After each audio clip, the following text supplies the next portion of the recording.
bonsoir à tous.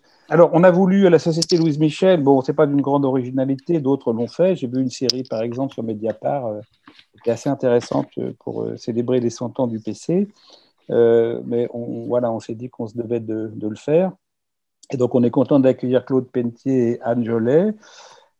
Claude, vous le connaissez sans doute, il est associé, d'abord il a été associé avec Jean Métron au début des années 80 à la direction du dictionnaire biographique du mouvement ouvrier français. Donc il a poursuivi ce travail après la disparition de Métron. Il a publié de nombreux ouvrages collaboratifs. J'en connais quelques-uns, dont le communisme sur le communisme, comme le souffle d'octobre 17. Pourquoi ont-ils cru au communisme, avec Bernard Pudal aux éditions de l'Atelier en 2017, ou Le siècle des communistes, en collaboration avec beaucoup d'auteurs, aux éditions de l'Atelier aussi en 2000. Je pense qu'il va nous parler peut-être du congrès de Tours et du bilan du PC, mais je ne sais pas très bien sur quoi porte son intervention. En tout cas, ça tournera autour de ces questions. Anne Jolet est maîtresse de conférences à l'Université de Poitiers. Alors, c'est surtout une spécialiste de la Révolution française, une coordinatrice de la rédaction des cahiers d'histoire, membre du comité de vigilance face aux usages publics de l'histoire. Et tu es membre du parti, je crois, non? Tu es membre du parti. Ah oui, j'ai vu ça. Donc, toi, tu traiteras la question qui nous a intéressés, parce que c'est une question qui n'est pas souvent traitée, finalement, du rapport entre le Parti communiste et les femmes, et le combat des femmes. Donc, quand tu m'as proposé de faire ta présentation là-dessus, j'ai tout de suite trouvé que c'était une très très bonne idée, parce que c'est un sujet qui n'est pas souvent traité, en tout cas sur lequel je ne sais à peu près rien. Donc déjà, voilà, ça m'intéresse beaucoup. Alors on fera comme d'habitude, on va écouter les présentations, et puis après, s'il y a des questions, des témoignages, enfin, on pourra entamer la discussion. Donc je pense que ce sera le bon moment pour ouvrir les micros et l'image, pour poser des questions ou témoigner, voilà ce que vous voulez. Bon, je laisse la parole à Claude Pentier. C'est à toi, Claude. Voilà, merci beaucoup. Merci beaucoup pour cette invitation de la Société Louise Michel, qui me fait très, très plaisir, même si je préférerais être au lieu-dit, où une fois on avait fait d'ailleurs une belle présentation avec Plenel d'une réflexion autour du militantisme au lieu-dit, un lieu qu'on aurait plaisir à retrouver. Alors, le 100e anniversaire du Congrès de Tours, c'est une occasion, du coup, pour pour aller au-delà de l'événement et pour parler de la nature du communisme, de ses mutations successives, de sa grandeur, de ses failles, de ses échecs, de son déclin. Mais ce communisme appartient à, à l'histoire du monde ouvrier et aux préoccupations politiques. Euh, et donc, il y a toujours un intérêt à se replonger dans cette histoire. Il y a d'ailleurs aujourd'hui beaucoup d'histoires non polémiques, honnêtes, disons, du communisme. Il y a même des essais un petit peu stimulants qui sont parus à l'occasion. Alors, je signale Roger Martelly, qui est toujours très intéressant dans ses réflexions, un livre qui s'appelle Le Parti rouge, et puis un chercheur plus jeune, Julien Michi, qui a publié le, euh, le Paris des communistes et le Parti des communistes, mais peut-être qu'en même temps, c'est aussi un Paris. Donc, là, j'aimerais évoquer une histoire à laquelle le communisme a droit, hein, une histoire non apologétique, ni disqualifiante, mais démonstrative, lucide, sociale, tout en étant politique. Alors, mon propos interrogera le temps court du Congrès de Tours, hein, ce que Julien Chuisville appelle dans un livre récent un court moment révolutionnaire, et un temps long qui voit la bolchevisation, puis la stalinisation de ce parti de type nouveau, ce parti se prolétariser, passer par des hauts et par des bas, se structurer au prix d'un contrôle de son encadrement, qui est un des aspects de recherche que je connais bien, et pour se trouver finalement en porte-à-faux avec les aspirations militantes de la fin du XXe siècle. Alors, le Congrès de Tours lui-même, j'aurais tendance à titrer ce qui va peut-être vous étonner, un événement en trompe-l'œil. Parce que finalement, le Parti communiste est apparemment né à Tours, mais ce qui se passe à Tours ne témoigne pas de l'ensemble de l'histoire du Parti communiste. D'ailleurs, l'importance du Congrès de Tours s'affirme au fur et à mesure de l'histoire. Euh, S'affirme parce que au fur et à mesure des décennies, on comprend qu'il n'y aura pas de regroupement, qu'il n'y aura pas de réunification. Il est vrai que le Parti communiste a essayé à plusieurs reprises de lancer au moins la thématique de la fusion organique du prolétariat. Il le fait en 1937, il le fait en 1945. C'est d'ailleurs des choses qui réussissent dans les pays de l'Est. Il y a vraiment des fusions. Mais dans tous les cas, le parti qui naît à Tours s'appelle le Parti socialiste, section française de la Troisième Internationale. C'est toujours le vocabulaire socialiste. Et ce qui compte dans cette appellation, c'est l'adhésion à la Troisième Internationale. Plus qu'un changement théorique ou politique, c'est cette adhésion à la Troisième Internationale qui est souhaitée euh, en dépit des 21 conditions qu'impose Moscou pour mettre du tranchant dans les choix. Le tournant idéologique et programmatique n'est pas pris au Congrès de Tours. Il faut d'ailleurs attendre un an pour que le parti soit dit communiste, au premier congrès de Marseille, le premier congrès du Parti communiste. Il faut attendre 3 ans pour que le parti adopte des méthodes d'organisation différentes de celles du Parti socialiste et 16 ans pour qu'il écrive sur ses cartes d'adhésion Parti communiste français, PCF. Alors il est vrai qu'on employait déjà la formule PCF avant pour dire c'est le Parti communiste en France, français. Mais ce n'était pas son appellation officielle. Alors, la naissance du Parti communiste est à la fois l'aboutissement de 5 ans d'affrontements croissants au sein du mouvement ouvrier et le produit d'une conjoncture dans le cadre de l'année 1920.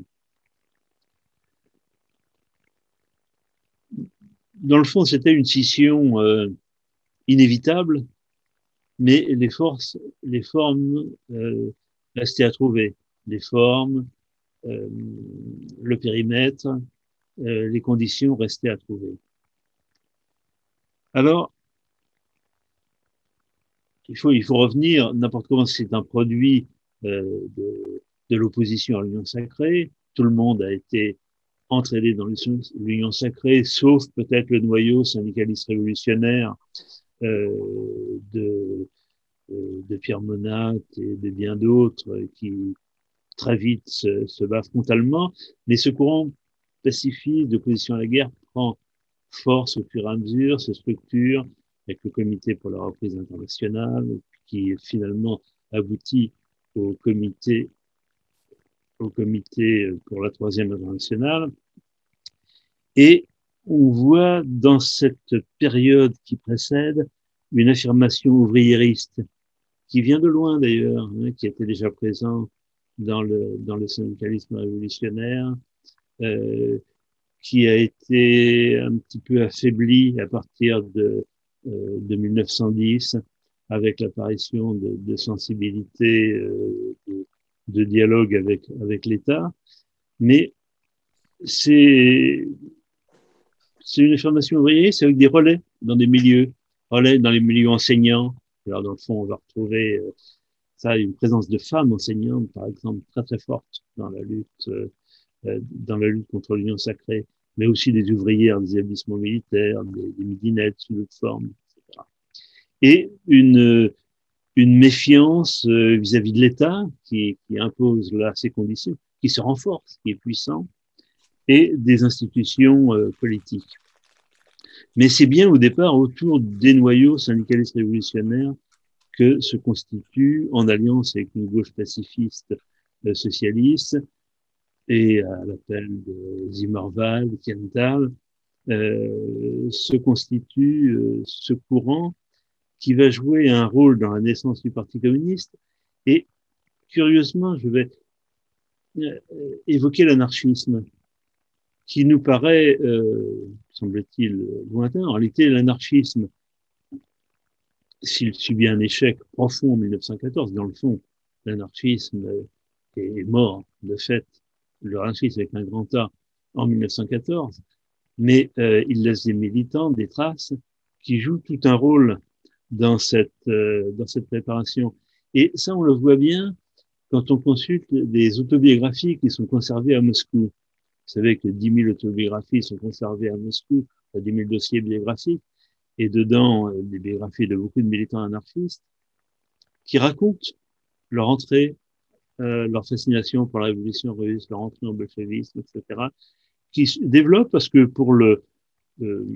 ça ne présente aucun problème dans l'institution communiste de rappeler qu'on a été anarchiste. L'essentiel, c'est de ne pas l'être resté.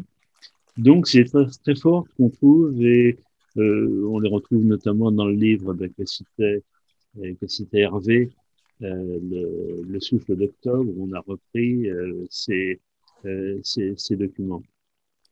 D'ailleurs, Lénine et Trotsky ne s'y trompent pas, qui invite les figures de proue du syndicalisme révolutionnaire venant de l'anarchisme, comme Monat, Rosmer, etc., qui les invite à prendre toute leur place dans le nouveau parti, qui font un effort considérable pour qu'ils prennent la place pour remplacer les dirigeants issus du Parti socialiste. D'ailleurs, ils réussissent partiellement, puisque des anciens responsables libertaires comme Benoît Frachon, Gaston Monmusso, etc., joueront un rôle de premier plan, même si la bolchevisation organisationnelle et la politique syndicale, surtout, de mise au pas des syndicats, va éloigner une grande partie de ce courant. Alors, est-ce que les différentes sensibilités socialistes ont participé plus ou moins à la naissance de cette aspiration de relier la Troisième Internationale? En fait, on prend les guédistes, les vaillantistes, les jaurétiens, il n'y a pas de caractéristiques particulières. Certains, les chefs principaux, ne rallient pas du tout le courant Troisième Internationale et d'ailleurs participent à l'Union sacrée, que ce soit Gued, Vaillant, etc. Mais dans les troupes, les choses se partagent. Mais les leaders sont plutôt, dans un premier temps, horrifiés par la révolution russe. Même Charles Rapoport, qui ensuite sera pourtant communiste, voit dans le léninisme du blanquisme à la sauce tartare. Et pourtant, lui parle russe, il connaît, il lit, il connaît même Lénine personnellement. Mais sur le terrain, c'est plutôt sur le terrain, dans les fédérations, dans les sections, que par rejet de la guerre, avec le retour des soldats, qui vient accentuer, il y a une aspiration à une solidarité avec la Russie, il y a une estime d'ailleurs des mutineries aussi, des mutineries de la mer Noire, où s'illustrent Marty et Tillon. Et cette admiration de la révolution russe est pleine d'ailleurs d'ambiguïté, de méconnaissance, mais elle impacte beaucoup. Et puis le vocabulaire. Bon, d'abord, oui, je voulais dire aussi que même des courants libertaires anticipent la création du Parti communiste et créent leurs propres organisations, des petits partis communistes qui demandent leur reconnaissance à Moscou. C'est le parti, la Fédération communiste des soviets, etc., qui sont d'ailleurs qui ont un certain écho à Moscou, et puis, enfin, c'est vraiment des initiatives limitées. Le vocabulaire communisme et communiste ne fait pas peur. C'est un patrimoine commun au socialisme, et il est présent fortement dans le mouvement ouvrier du 19e, et il désigne la communauté des biens, notamment pour les moyens de production. Mais il ne s'agit pas au 19e siècle d'un système politique. Et donc, on ne peut pas faire la confusion entre le communisme du XXe siècle et ce communisme du XIXe siècle. Dans tous les cas, que ce soit dans le mouvement ouvrier, dans le Parti socialiste, etc., une séparation est à l'œuvre et c'est sa forme et son ampleur que les circonstances vont marquer. Alors, quelles sont les circonstances? Ce sont les tensions sociales très fortes de 1919 et surtout de 1920 avec la grève de février et mai 1920. Or, cette grève de mai 1920, qui se termine par des licenciements de plusieurs dizaines de milliers de cheminots, etc., est un échec très dur. Et cet échec invalide la perspective de grève générale révolutionnaire. Ce grand thème syndicaliste important, c'est une vision commune, génératrice d'action. Ce thème est invalidé par l'échec. D'où des rancœurs contre le syndicalisme réformiste, mais un report de la volonté révolutionnaire vers le politique, moins vers le syndical et plus vers le politique. C'est d'ailleurs l'arrivée dans les sections socialistes de cheminots, très nombreux, mais de toute une série de militants pour lesquels la perspective, elle est dans la transformation du parti. Donc, pourquoi pas dans la création de quelque chose de nouveau, mais en tout cas, dans ce ralliement à un mouvement international. De plus, les perspectives révolutionnaires en Europe existent toujours. Elles ont même une certaine actualité. Donc, en Allemagne, des mouvements dans les différents pays d'Europe, la révolution russe qui se stabilise militairement.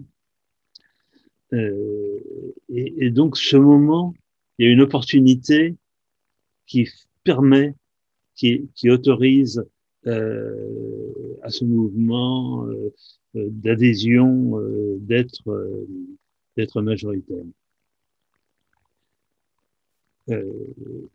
Alors, de plus, il y a la thématique du pacifisme après la guerre qui traverse les différentes couches de la société. Pas simplement le monde ouvrier, mais le monde paysan aussi, beaucoup, puisque les paysans sont à la fois une place importante au front, mais sont très déstabilisés dans la vie sociale, économique, etc., par cette guerre qui a duré. Et on a eu des évolutions politiques très rapides qui ne dureront pas sur la durée, mais qui sont extrêmement importantes. Et c'est un fil conducteur qui guide un peu ce pacifisme, les énergies. Le débat autour, Annick Riegel a consacré sa thèse autour du congrès de Tours et toutes ses conclusions sont à la fois discutables mais ne sont pas toutes à rejeter, mais une de ses conclusions portait sur le rôle respectif des paysans et des ouvriers dans la montée du vote en faveur de la Troisième Internationale dans le cours de l'année 1920. Aussi sur le rôle des jeunes. Il est vrai que souvent dans les mouvements révolutionnaires, c'est les jeunes là, les jeunesses communistes, les étudiants rallient la Troisième Internationale avant tout.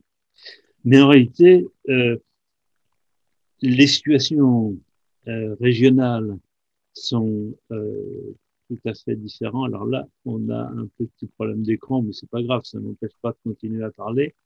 Mais il vaudrait mieux pour ceux qui guident les écrans d'appuyer pour que Voilà.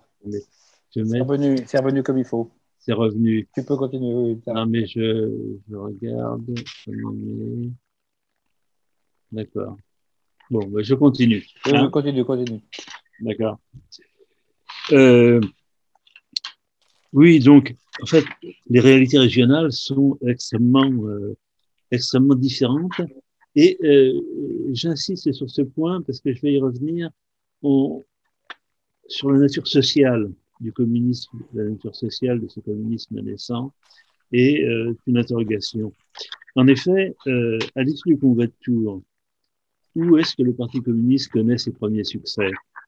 On serait tenté de dire dans le monde ouvrier de la grande industrie, la métallurgie, les mines. Bon, ce n'est que partiellement vrai.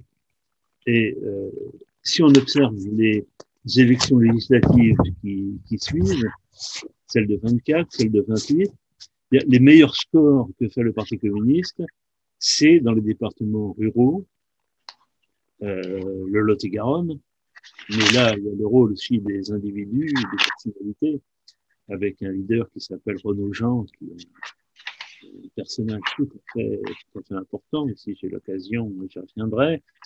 Le département du Cher, le département de l'Allier, la Corrèze. Quand on observe de près ces départements, on s'aperçoit que les militants ruraux dialoguent avec le pôle ouvrier, c'est jamais des militants ruraux coupés des pôles ouvriers, ils dialoguent par l'exode rural, par exemple dans le Cher, les bûcherons et les ouvriers agricoles, on les retrouve dans les établissements militaires de Bourges, et certains cadres des établissements militaires sont d'anciens syndicalistes bûcherons. Mais on trouve surtout la place de la déchristianisation, des traditions qui viennent de la Révolution française. Alors là, c'est un petit clin d'œil à Anne Gelet, et des évolutions rurales du 19e siècle. Mais parallèlement, plein d'autres départements ruraux sont complètement, totalement réfractaires au communisme jusqu'à la libération, la Seconde Guerre mondiale et la résistance, rebattant les cartes et permettant l'apparition, par exemple dans l'Ouest, d'un communisme qui était moins présent. Mais revenons aux années 20. Dans les années 20, le monde ouvrier est en pleine mutation avec l'industrialisation, le taylorisme, l'organisation scientifique du travail et une classe ouvrière qui est qui commence à être marquée par la scolarité obligatoire. Elle est plus lettrée, elle est plus sensible à la documentation écrite. Et Maurice Demanget écrit dans un article à l'époque, hein, pas le Maurice Demanget historien, mais à l'époque, il dit une classe ouvrière devenue majeure. C'est une formule d'instituteur d'ailleurs, mais il est certain que cet aspect scolaire est fondamental. Il est fondamental d'ailleurs dans l'observation des militantistes. Mais par contre, elle est de moins en moins autonome dans le processus de production, et en même temps, l'intervention de l'État, qui était forte pendant la Première Guerre mondiale, on la retrouve après, et elle donne une place, cette intervention de l'État, aux lois sociales, à une certaine intervention du syndicalisme réformiste qui peut avoir une certaine efficacité jusqu'à la crise économique, et qui, jusqu'en 36-38, tient la dragée haute aux communistes dans les grands centres industriels. Alors, sur quelle couche vont s'appuyer, là je le dis très rapidement pour la région parisienne. Je regarde ma montre en même temps pour voir combien de temps j'ai parlé, parce que j'ai pas suivi. Je parle depuis 10 minutes, c'est ça? Oui, ça va, ne t'inquiète pas, je suis ça de près. Très bien. Oui, j'aurais tendance à prendre l'exemple de la région parisienne, qui est extrêmement instructif. Hein. Les travaux montrent le rôle d'un profil social inattendu dans les années 20 et au début des années 30, c'est la place des provinciaux, une implantation difficile dans la grande industrie, mais une réussite du communisme dans les services d'intérêt public, le rôle des municipalités, le rôle de la banlieue rouge, qui est fondamental. Et on voit bien que des provinciaux sont venus un peu avant la Première Guerre mondiale, mais aussi après, avec une aspiration de sécurité, sécurité de l'emploi, logement social, éducation des enfants, patronage, colonies de vacances, dispensaires, euh, tout ce qui est attendu en fait de la banlieue rouge et qu'offre petit à petit le Parti communiste. Et donc, ces provinciaux vont plus vers les métiers à statut et dans la région parisienne, bien, il y a dans la grande industrie pendant longtemps une réserve par rapport au Parti communiste. Et si on regarde les candidats aux élections municipales, euh, les métallurgistes de la grande industrie sont plus présents dans les listes socialistes que dans les listes que dans les listes communistes. C'est le Front populaire qui va changer la mise et surtout l'apparition de la puissance communiste dans l'automobile, l'aéronautique, qui change à ce moment-là, qui change et qui donne cette puissance syndicale en 1937-1938, une puissance telle que et associée à la mobilisation pour l'Espagne, etc., la stalinisation du mouvement communiste international, les procès de Moscou, la grande terreur de 1937 en URSS, passent inaperçus. Ils passent inaperçus en France, alors qu'ils sont vus beaucoup plus que sur d'autres pays. Par exemple, il y a un exemple, la France, les Français présents en Union soviétique ne sont pas victimes de la répression, alors que c'est le cas des Allemands, des Italiens, des Polonais notamment. Pourquoi? Parce que Staline considère que le Parti communiste français, fille aînée de l'Église, ne doit pas être pris en porte-à-faux et que pour des raisons diplomatiques, ne veut pas avoir de soucis avec la France du Front populaire. Ça fait une grande différence dans la perception à l'intérieur de parti.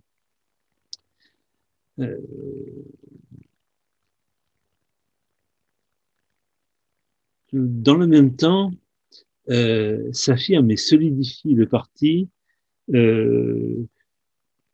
le contrôle biographique. Alors, pour comprendre à la fois l'efficacité et la rigidité du parti, qui compte quand même 320 000 adhérents en 1938, alors qu'il en comptait plus que 25 000 en 1931, vous voyez un petit peu le poids, il faut se tourner vers sa structuration et sa politique des cadres, ou si vous voulez, sa gestion des ressources humaines.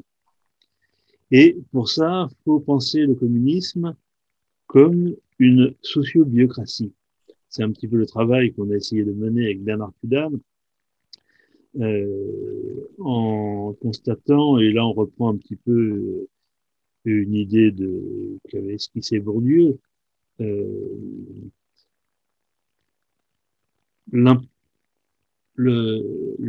l'importance du biographique est fondamentale dans le système soviétique. Quand il n'y a plus de capital économique, quand le capital culturel est affaibli, qu'est-ce qui reste? C'est le capital politique.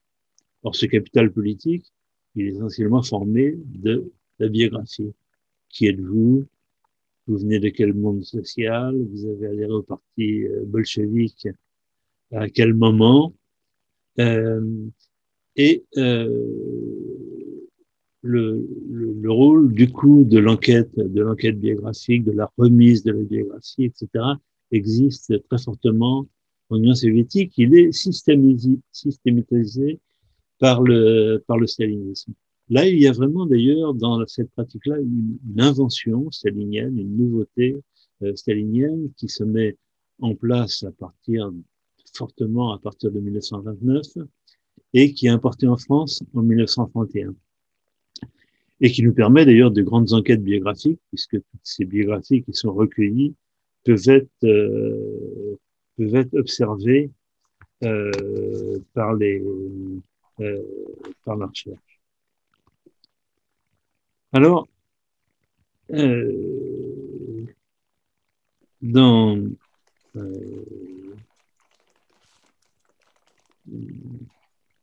oui, parce que on a un parti là qui est vraiment en osmose avec le Comintern et où cet outil permet à la fois d'organiser la promotion, d'organiser la connaissance, la sélection, et donne aussi l'occasion aux militants qui sont interrogés de se remettre au parti, de s'interroger eux-mêmes sur leur itinéraire. Certains y trouvent d'ailleurs un plaisir évident. Et on voit là, du coup, les évolutions. Alors, je voudrais évoquer un petit peu aussi la transformation qu'apporte la Seconde Guerre mondiale.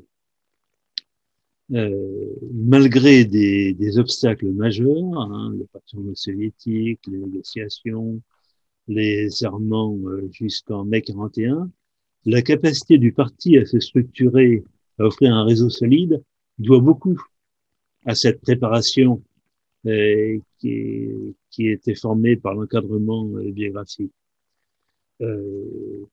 Et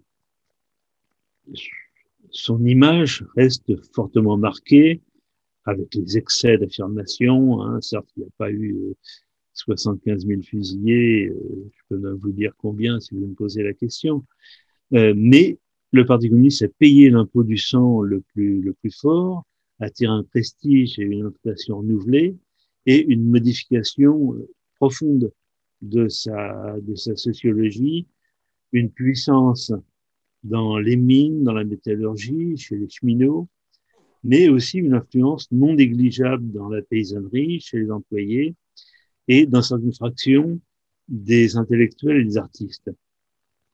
Cependant, le monde enseignant lui échappe, pas complètement, mais il n'est pas dominant dans le monde enseignant, et ça c'est vrai jusque dans les années 1920.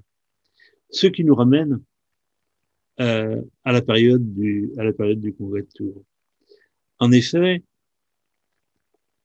et ça nous rapproche aussi de la question des femmes, des enseignants et notamment des enseignantes ont été très présents après le Congrès de Tours, dans les années suivantes, jusque dans les années 24, 25, avec un rôle important dans les commissions femmes, dans la presse, etc. Et ce rôle, ce rôle des enseignants, et notamment des femmes enseignantes, disparaît. Et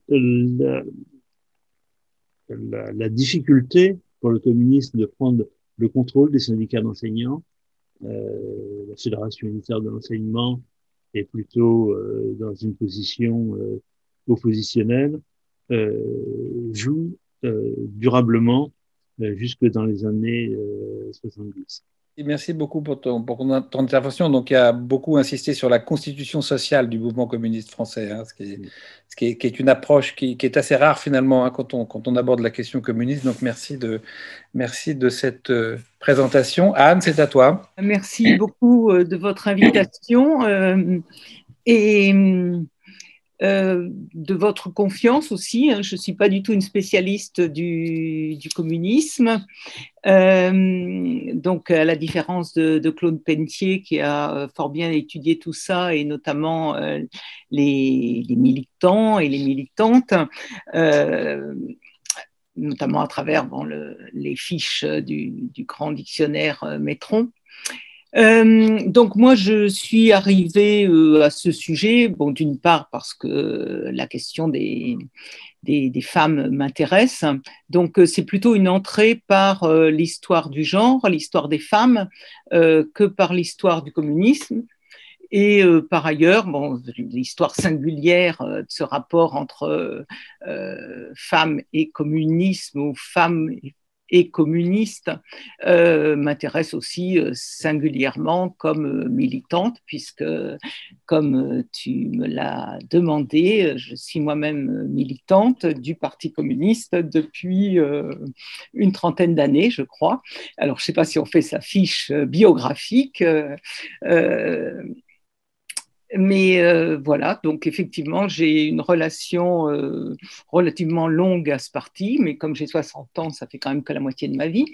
Mais je pense que le communisme a profondément imprégné une grande partie de la gauche de façon générale, et que même sans être adhérente, quand j'étais jeune dans les années 70, c'était un mouvement qui comptait beaucoup, peut-être au-delà de la conscience qu'on pouvait en avoir quand on était jeune étudiante ou jeune militante féministe. Donc c'est, voilà, comme on dit, d'où je parle, ou comme on disait dans les années 60. J'ai regardé tout ça d'un petit peu plus près, donc à partir d'un cours qu'on a monté à Poitiers en histoire du genre, et au sein duquel on a monté une journée d'études sur les femmes communistes. Cette journée d'études, donc, elle n'a pas encore eu lieu. Elle aura lieu le 25 mars prochain. On l'a déjà reportée 2 fois et je pense qu'on ne la reportera pas. Et vous y entendrez, si vous pouvez vous connecter ou venir à Poitiers, des jeunes, et notamment des jeunes femmes, des jeunes historiennes. Donc peut-être que pour un prochain débat, voilà, pour approfondir, il faudra interroger ces jeunes spécialistes qui travaillent soit en thèse, soit en post-doctorat sur cette question de femmes et communisme, ou de femmes communistes, qui n'est pas exactement la même chose.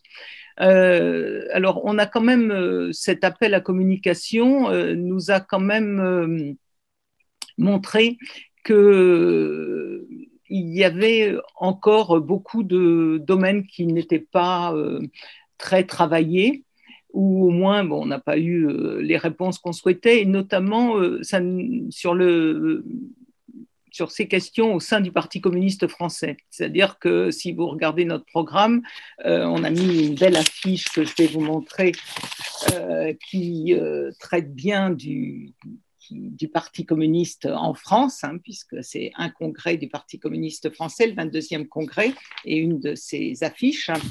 Et elle nous plaisait avec cette ambiguïté de cette femme qui est au centre et qui en même temps est quand même un peu entourée d'hommes qu'on l'on peut presque trouver menaçants ou un peu pressants.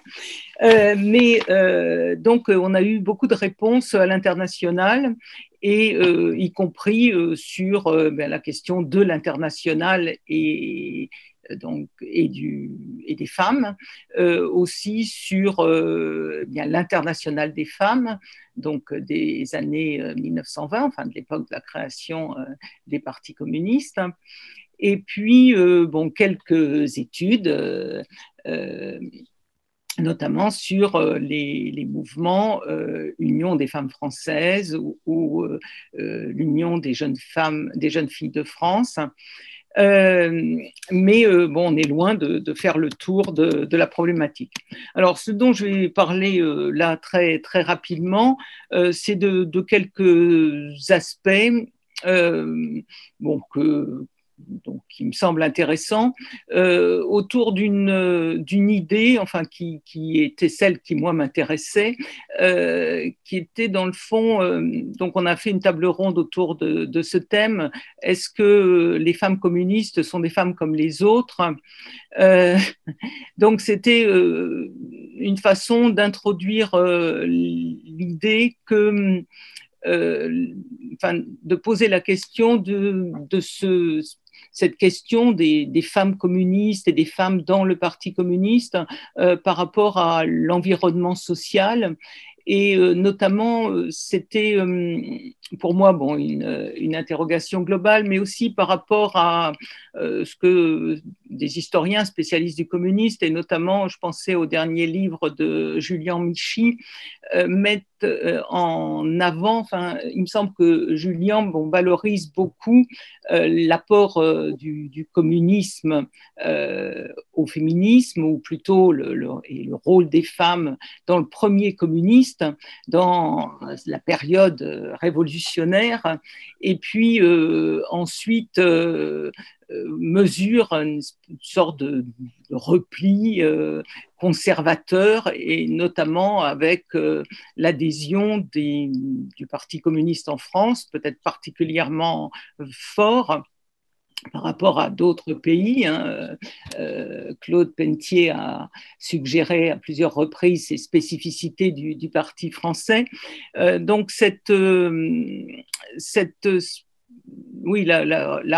l'inscription du Parti communiste dans une tradition politique française, et notamment les valeurs de la République. Et donc, c'est pour moi une vraie question politique de mesurer jusqu'à quel point le Parti communiste et les femmes dans ce parti ont vu leur situation fluctuer, et elles-mêmes leurs revendications fluctuer en fonction de la place, je dirais, de ce parti dans la société. Et donc, voilà, je vais dire quelques mots sur cette approche diachronique, et donc je ne serai pas spécifiquement sur le moment de la création, donc sur les 100 ans et le congrès de Tours. Donc, pour dire quelques mots, je vais aller très vite parce que je n'ai pas envie de regarder mes notes. Donc, je vais sans doute aller trop vite et peut-être d'une façon embrouillée. Alors, ce que je voulais placer peut-être comme point de départ, c'est en sens, ça rejoint ce qu'a dit Claude sur le fait que les partis communistes, et singulièrement le Parti communiste français, s'inscrivent dans une je ne sais pas si une tradition, en tout cas un corpus idéologique qui était celui du socialisme d'avant la Première Guerre mondiale, en partie, puisqu'il y a évidemment des textes neufs qui apparaissent, et notamment ceux de Lénine. Mais concernant les femmes, le corpus de référence et qui va le rester pendant très longtemps, et ça, c'est des études précises qui sont à mener, c'est évidemment la référence à Engels, et la reprise aussi de cette vision de l'histoire qui inscrit la place des femmes dans le système de production et les transformations des systèmes de production. Donc, radicalement, dans la lecture communiste, cette question des femmes, il y a cette matrice de la lecture économique de la société, de l'insistance sur les transformations des systèmes de production, amenant notamment le patriarcat, et puis avec la révolution industrielle, une nouvelle forme donc de cet esclavagisme qui est la condition des femmes. Et cette lecture, elle a été beaucoup reprise et elle est aussi, reprise, et c'est le texte qui est l'armature de beaucoup de discours communistes et de la place des femmes dans les discours ou dans les manuels d'histoire communiste, c'est le texte de Bebel sur justement la femme et le socialisme. Donc, je voulais insister sur là aussi sur cet effet d'héritage qui peut-être plus que dans d'autres domaines est vraiment structurant. Et évidemment dire quand même quelques mots sur ce qu'apporte comme espoir et comme innovation la révolution bolchevique, avec peut-être comme toute époque de révolution, Claude faisait allusion à mon travail sur la Révolution française, et je trouve que ça fait partie des questions qu'on peut se poser, c'est-à-dire que évidemment la révolution bolchevique, comme toute révolution, c'est un moment qui ébranle toutes les structures de pouvoir, et notamment les structures du pouvoir familial, avec une ouverture sans précédent de la place des femmes, notamment en politique, avec une présence qui reste minoritaire. On l'a vu à travers les photos qui ont été reprises cette année. On va faire un peu de publicité pour les publications de l'année. Donc ici, c'est le musée de l'histoire vivante de Montreuil, donc aux alentours du congrès de Tours, qui insiste lui aussi sur la scission du socialisme et la fondation donc, du communisme. Et on voit sur toutes ces photos, ça nous rappelle la place très, très minoritaire des femmes dans ces congrès. Mais en même temps, une fois que la révolution bolchevique triomphe, il y a cet immense appel à l'émancipation des femmes à travers, qui se manifeste au niveau politique, des responsabilités politiques des femmes, les femmes commissaires du peuple, etc. Donc, une présence très, très, très forte de la question des femmes qui est ressentie immédiatement comme un défi et une très grande difficulté.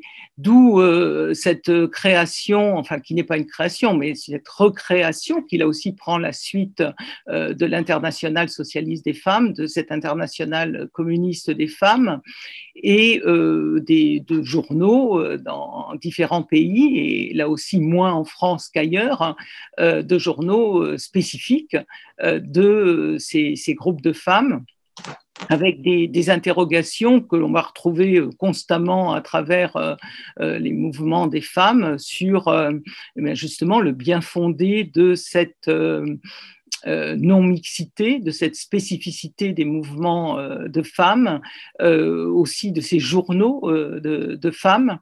Et en France, justement, ce courant va être beaucoup moins développé, et cette presse féminine va avoir beaucoup moins de poids et de succès que, par exemple, dans le pays voisin, donc dans la République allemande. Donc, à la fois, oui, moi, ça m'impressionne beaucoup cette préoccupation de comment surmonter le poids de cet héritage terriblement inégalitaire, et comment faire pour que les femmes aient droit à toute leur place, y compris dans le mouvement communiste. Alors, en ce qui concerne la France, il faudrait regarder de bien plus près que je pourrais le faire.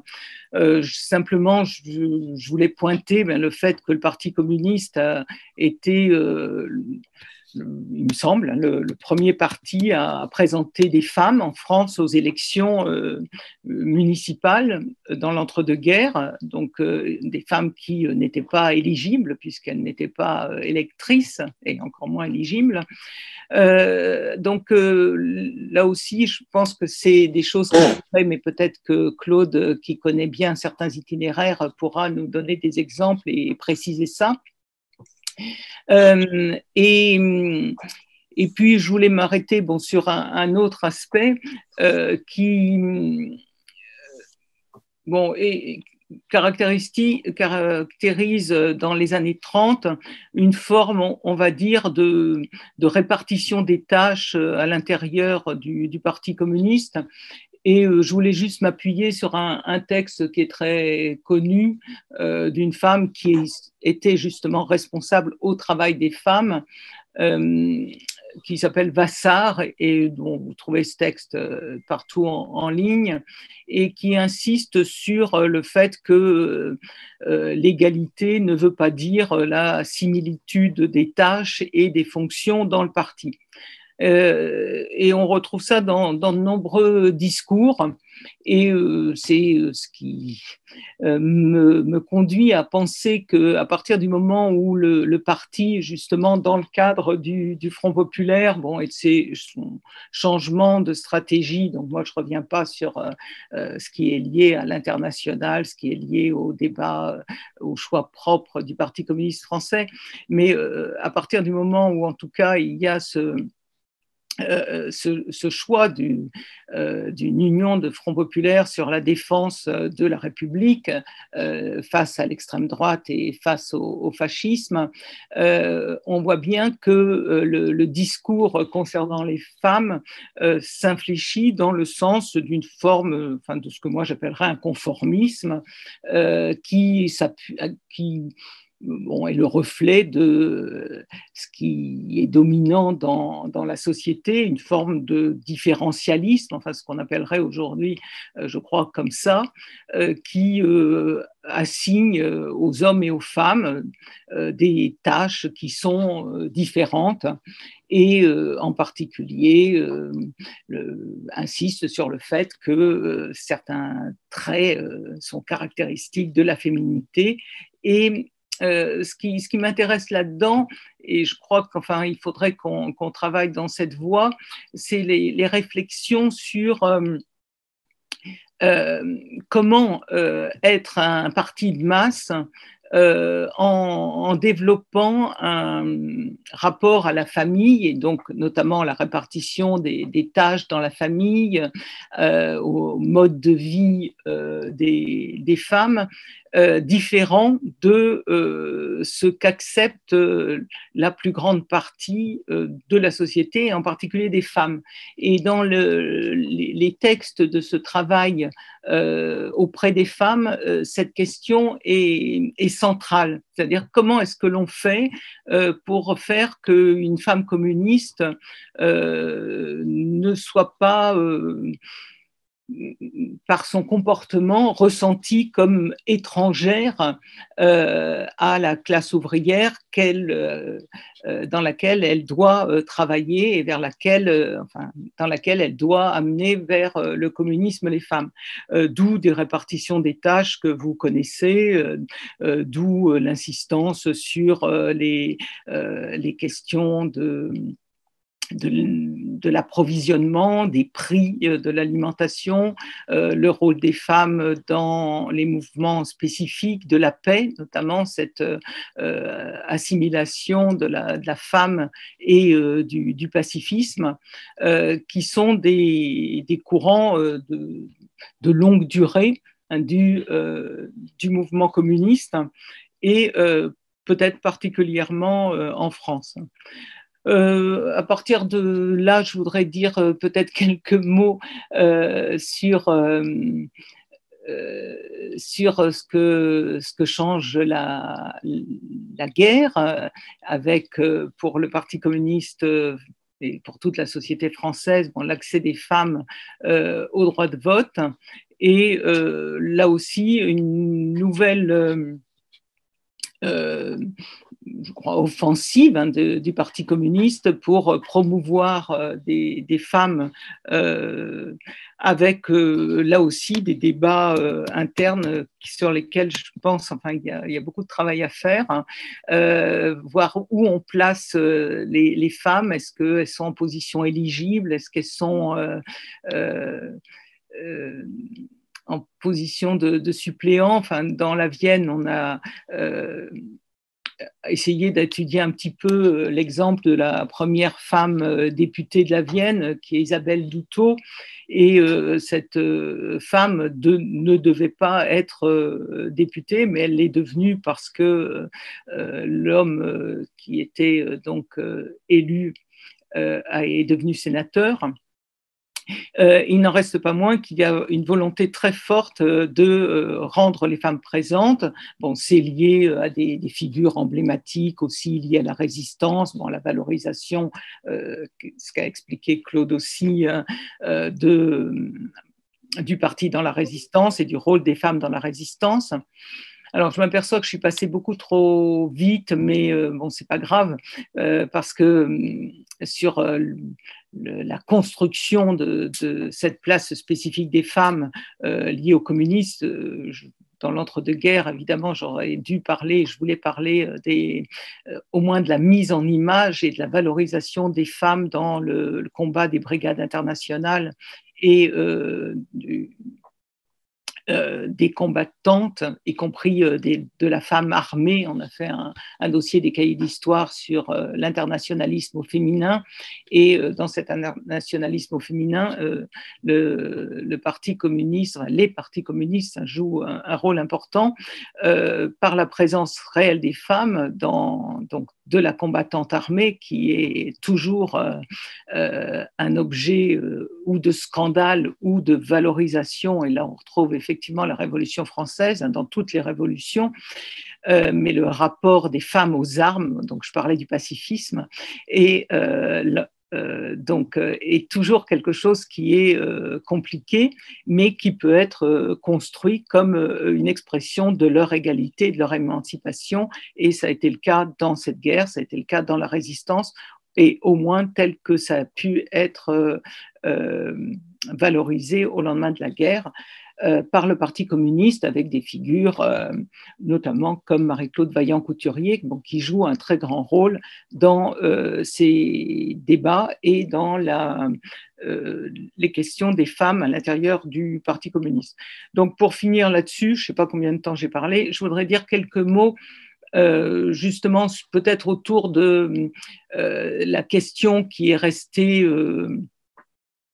très négative du Parti communiste et de la place des femmes dans les années 50, et notamment liée à l'opposition au développement de la contraception des figures du parti, donc de Jeannette Vermersch.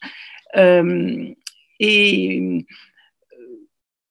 là aussi, je pense que bon, c'est des débats sur lesquels il faut revenir, c'est-à-dire à la fois évidemment en interne le rôle du couple Thorez et l'importance de l'épouse de Thorez qui lui survit, mais aussi bon, certains ont dit que ces positions extrêmement conservatrices étaient un effet de stratégie pour éluder d'autres problèmes, et notamment le stalinisme.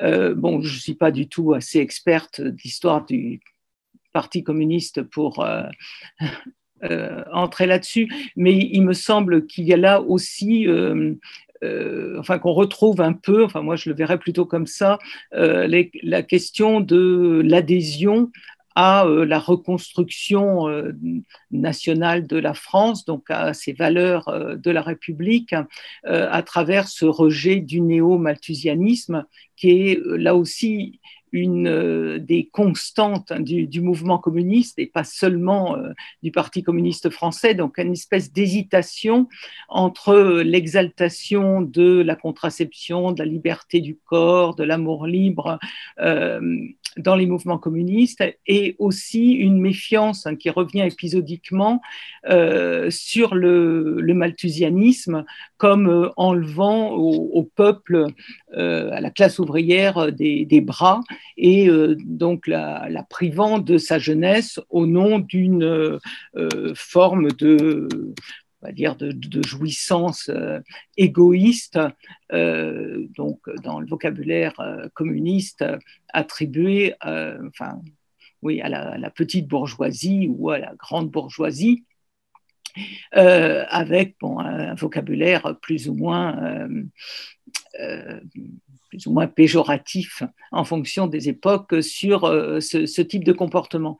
Mais il me semble, mais les plus spécialistes me contrediront ou pas, qu'il y a là quelque chose qui est en fait assez structurant, une forme de tension qui est inhérente, je pense même au-delà du communisme, au mouvement révolutionnaire.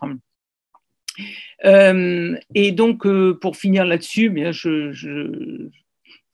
je pense qu'il faut quand même rappeler que dans les années 60, le Parti communiste a joué un rôle important à travers, donc, y compris dans des conflits à l'intérieur du parti, notamment un rôle important à travers ses médecins, à travers une presse scientifique, médicale, très importante dans les années 60-70 dans le Parti communiste ou dans la mouvance communiste. Favorable à l'accouchement sans douleur, qui développe aussi des liens avec le planning familial autour de la maternité heureuse, etc. Et y compris au niveau parlementaire, l'intervention dans les débats pour valoriser la contraception. Et notamment, je reviendrai sur le rôle de Marie-Claude Vaillant-Couturier dans la commission qui est dirigée par Neuwirth et qui va donner naissance à la loi Neuwirth, donc qui autorise la contraception. Et aussi le fait que le Parti communiste se range à partir de 1965-67, de façon plus ou moins forte du côté de la contraception. Et le dernier point que je voulais aborder dans cette histoire, c'est dire quand même quelques mots sur les changements du Parti communiste dans sa composition à partir des années 1960 et surtout 70, et peut-être rappeler la féminisation du parti, qui change évidemment la place des femmes et les revendications des femmes au sein de ce parti. Avec, je vous renvoie, pour aller vite, à une étude qui avait été menée par une sociologue qui s'appelle Françoise Subilot dans les années, je ne sais plus quand elle a fait ça, 70, sur le Parti communiste, en particulier à Paris, qui montre que le Parti communiste parisien est pour plus de la moitié de ses adhérents féminins.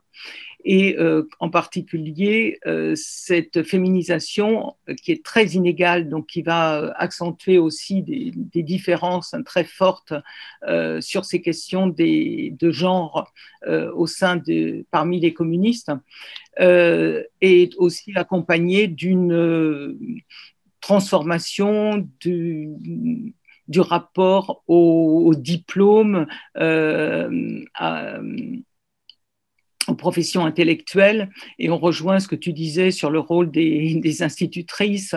Dans les années 70, c'est beaucoup les enseignantes qui jouent un rôle très important dans le renouvellement des problématiques femmes et les comportements des femmes, et globalement des politiques aussi du Parti communiste concernant la question des femmes. Bon, je vais finir là-dessus. Peut-être pour conclure, je dirais quelques mots sur ce que l'on doit, sur ces questions, à l'initiative du Parti communiste et à la fin des années 1990, la création d'une association d'histoire femmes et communistes à l'initiative de, peut-être, il me semble, Marie-Georges Buffet, en tout cas dirigée par Madeleine Vincent, et à laquelle a participé beaucoup Brigitte Dionnet. Moi, c'est elle qui m'a fait découvrir cette association et qui a travaillé pendant plusieurs années à partir aussi de l'ouverture des archives du Parti communiste sur cette question spécifique, donc des femmes communistes.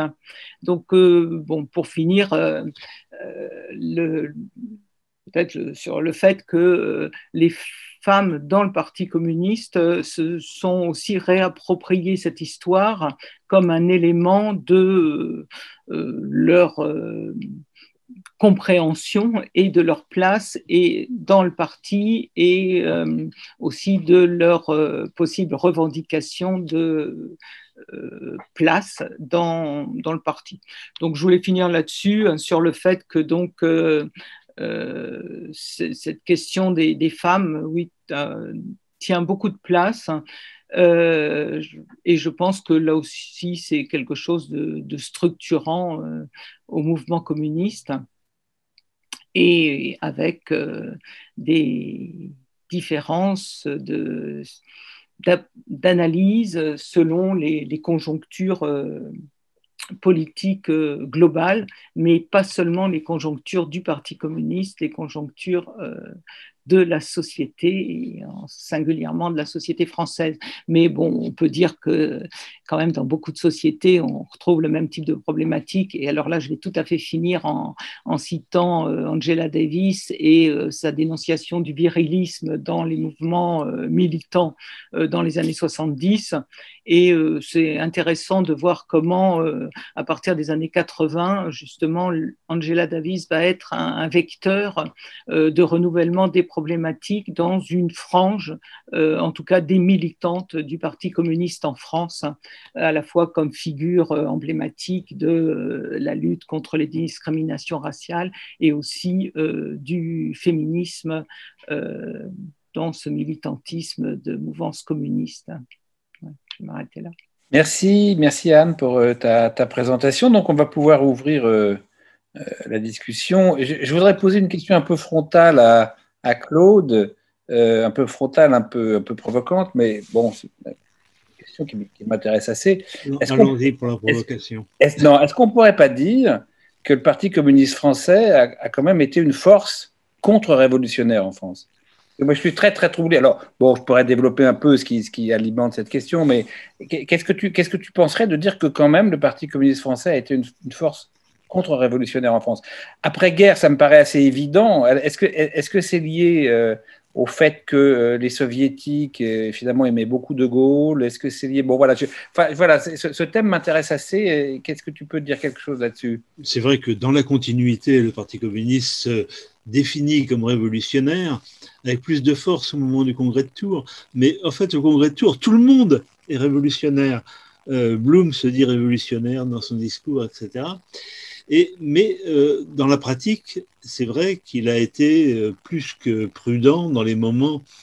Alors là, on est au moment du congrès de Tours, dans un court moment révolutionnaire, mais que ce soit en 1936, en 1945 ou en 1968, il est vrai que le Parti communiste est mal à l'aise pour des raisons qui sont internationales, pour une part. On peut l'expliquer à chaque fois, et pour peut-être une inquiétude devant l'aventure, devant le risque, c'est sûr. Mais Martelly, finalement, définit le Parti communiste comme un parti réformiste radical. Et c'est vrai que dans les développements historiques, etc., quand on voit la place, par exemple, qu'a la sécurité sociale, le rôle qu'a joué le Parti communiste dans le développement de la sécurité sociale, c'est finalement sur ce moment de réforme important que se constitue un moment fort de la propagande et durable, puisque ce thème réapparaît constamment. Alors, contre-révolutionnaire, je ne dirais pas ça, mais un parti révolutionnaire qui ne rencontre pas la révolution. Merci. Est-ce qu'il y a d'autres interventions, d'autres questions? C'est à vous, donc il suffit de... Voilà, c'est à toi, Gérard. Oui, je voulais remercier Claude et Anne pour leur présentation bien précise. Et j'avais peut-être une question pour chacun, si on a le temps Oui, de les vas-y. évoquer. La première pour Claude, qui prolonge au fond ce que tu viens d'évoquer, c'est que Claude, tu as bien, avec précision aussi, montré que ce parti communiste en 1920, il s'inscrit dans le vieux mouvement ouvrier français. Il s'inscrit aussi dans le vieux socialisme français et dans une pente aussi socialiste révolutionnaire, même si les choses, de ce point de vue, ne vont peut-être pas durer. Et dans le même temps, comme dirait l'autre, il y a une nouveauté absolue, radicale, qui est le lien avec l'internationale communiste. Ma question, elle est celle-ci. Est-ce qu'au long de cette histoire, le Parti communiste va connaître une tension entre ces deux dimensions? Est-ce qu'il va osciller, selon les époques, entre une pente plus arc-boutée sur les traditions du mouvement ouvrier français et à d'autres époques, être plus tourné pour aller vite vers Moscou? Ou est-ce qu'au fond, ces deux pentes-là vont s'épouser mutuellement dans une sorte d'équilibre?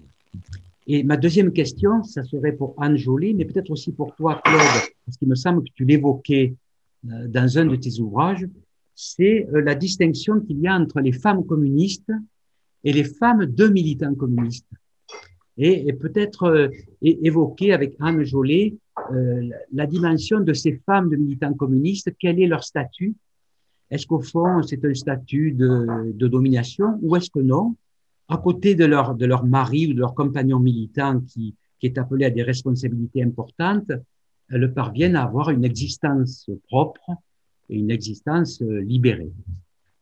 Voilà, rapidement, esquisser mes deux interrogations. Voilà, ben Gérard, je te reconnais bien, tu poses des questions fondamentales et qui prendraient très longtemps pour les éclairer. Je crois que soit la liaison avec la dimension internationale, d'abord elle est forte dans le mouvement ouvrier français, traditionnellement, hein, disons la première, la deuxième, etc.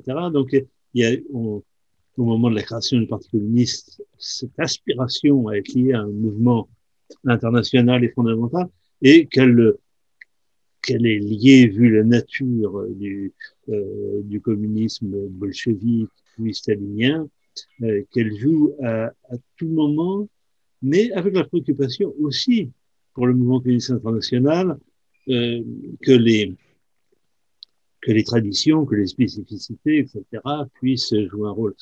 On le voit bien au moment du Front populaire, parce que le Parti communiste se saisit bien de la nouvelle ligne de l'internationale, la devance un peu parce qu'elle la sent, parce qu'elle en voit la réalité, mais alors là se coule dans la tradition révolutionnaire française, le drapeau, le chant, la Marseillaise, les fêtes qui marquent l'anniversaire de la Révolution française, etc. Donc, c'est un dialogue de tout moment. Il n'y a jamais de vrai décalage, parce qu'un vrai décalage, il aurait été fatal au Parti communiste français, soit par un éloignement, soit par une perte d'influence. Alors, sur les femmes, je dirais bien une chose qui n'a pas... Il faut bien avoir conscience que de 1920 à 1924, il y a une présence du féminisme et des femmes considérable dans le parti. Je parle des qualités, des figures multiples. Et d'ailleurs, il y a une dizaine de femmes au comité directeur. En 1937, il y a 0 femme au comité central du Parti communiste. Donc, il y a un vrai déclin de cet encadrement. Et dans le même temps, se créent des militantes femmes de poids qui vont jouer un rôle formidable dans la résistance. C'est-à-dire qu'il y a bien 2 générations là, qui sont croisées. Il y a une génération féministe qui a disparu avec à la fois des un certain nombre d'ouvrières, mais des institutrices, des doctoresses, etc., et qui le thème de l'avortement, etc., elles l'ont porté à ce moment-là, mais avec force. Hein. Mais sur bien des aspects, une disparition, une reconstitution ouvriériste, plutôt, sur le terrain ouvrier, et ensuite, avec les succès du Parti communiste, une rencontre à nouveau avec et surtout après la résistance. Ouais. On entend bizarrement ma voix là. Oui. Bon, je laisse la parole à Anne parce que le son passe mal. Merci. Non, mais je suis tout à fait d'accord avec tout ce que tu dis. Hein. Je crois que c'est effectivement, il y a le moment révolutionnaire hein, qui est un moment qui libère beaucoup d'énergie de gens et notamment de femmes qui étaient déjà militantes, hein, on est dans une époque où un certain nombre de femmes notamment commencent à rentrer dans les universités avec une élévation du niveau scolaire. Donc il y a beaucoup quand même de femmes qui ont un niveau assez élevé hein, de compétences, de savoir, avec bon, des artistes, une très grande liberté aussi mais qui correspond aussi à ce qui se passe dans la société dans l'après-guerre, avec les garçons, le fait de se couper les cheveux, enfin, etc. Alors moi, enfin, c'est toujours un peu ma préoccupation, quoi. C'est-à-dire en quel sens il y a vraiment quelque chose qui est spécifique. Bon, il y a une libération sociale, il y a en même temps un très fort conservatisme, hein, puisqu'on sait que la loi, justement, en France, qui criminalise l'avortement, date de la même époque, hein, de 1920. Donc, c'est parce que, justement, il y a des contradictions très fortes, qu'il y a aussi bon, une très forte répression, donc, y compris sur ces questions hein, de liberté des femmes, de droit à disposer de leur corps, donc de liberté de la contraception. En même temps, après, de la même façon que le mouvement révolutionnaire, effectivement, se referme, alors on peut en rendre le stalinisme responsable. On peut aussi considérer que les moments révolutionnaires sont des moments rares, courts, de changements très forts, qui donc ont des conséquences à moyen terme. Et pas seulement à court terme, si une révolution entre dans justement ce maintien, mais elle va se maintenir et maintenir certains aspects aux dépens d'une partie de ce que la révolution a dégagé de neuf. Et effectivement, enfin, c'est peut-être la lecture de la Révolution française qui m'amène à penser ça. Il y a un effet de stabilisation avec le maintien d'une partie de l'idéal. Et puis, qui sacrifie autre chose. Alors, moi, ce qui m'interroge, mais je me souviens plus bien, excusez-moi, de la question, j'aurais dû la noter, c'est la question du rapport à la masse, notamment ouvrière, pour un parti qui se veut avant tout ouvrier, qui pense que les structures sociales, et notamment les structures familiales, elles doivent changer avec le changement du système de production, et que donc tout ce que l'on peut faire pour transformer le système de production